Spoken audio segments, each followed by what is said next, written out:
Four teams will be vying to halt a 31-year Stanley Cup drought for Canada when the puck drops on the 2024 Stanley Cup Playoffs. The Vancouver Canucks have had a major bounce-back season after missing the playoffs last year.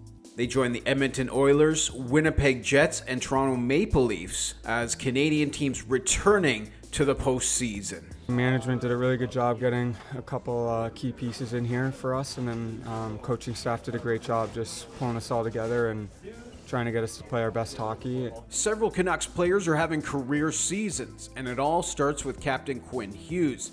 For the third season in a row, the offensively gifted rearguard set a franchise record for points by a defenseman. Winger JT Miller eclipsed the 100-point barrier and led the team in scoring.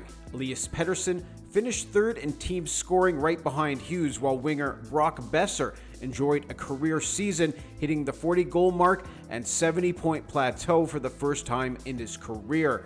In net, Thatcher Demko has enjoyed a strong season and is among the favorites for the Vezina trophy as the league's top goalie. The Canucks will play Nashville in round 1. Among Demko's competition for the hardware will be the Winnipeg Jets' Connor Hellebuyck. The Jets' backstop has already won a Vezina and is making a strong case to win another. Hellebuyck is the engine that powers the Jets, and veteran center Mark Scheifele continues to lead on the offensive end at nearly a point per game. Defenseman Josh Morrissey was right behind Scheifele in team scoring, proving his 2022-23 breakout season was no fluke. Kyle Connor and Nikolai Ehlers provide valuable scoring depth from the wing. Winnipeg will look to get past a disappointing first-round defeat last year to the eventual Stanley Cup winning Las Vegas Golden Knights when they play the Colorado Avalanche. But it's nice to have home ice to at least start the first round.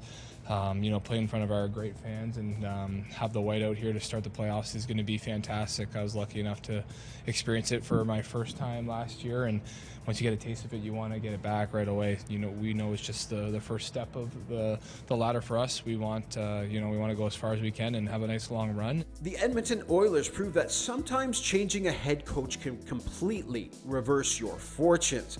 After winning just 3 of their first 12 games, the Oilers fired Jay Woodcroft and replaced him with Chris Knoblauch. The Oilers had a miserably low shooting percentage under Woodcroft, and that returned closer to the previous mean under Knoblauch. Of course, Connor McDavid returning to full health may have had something to do with that as well.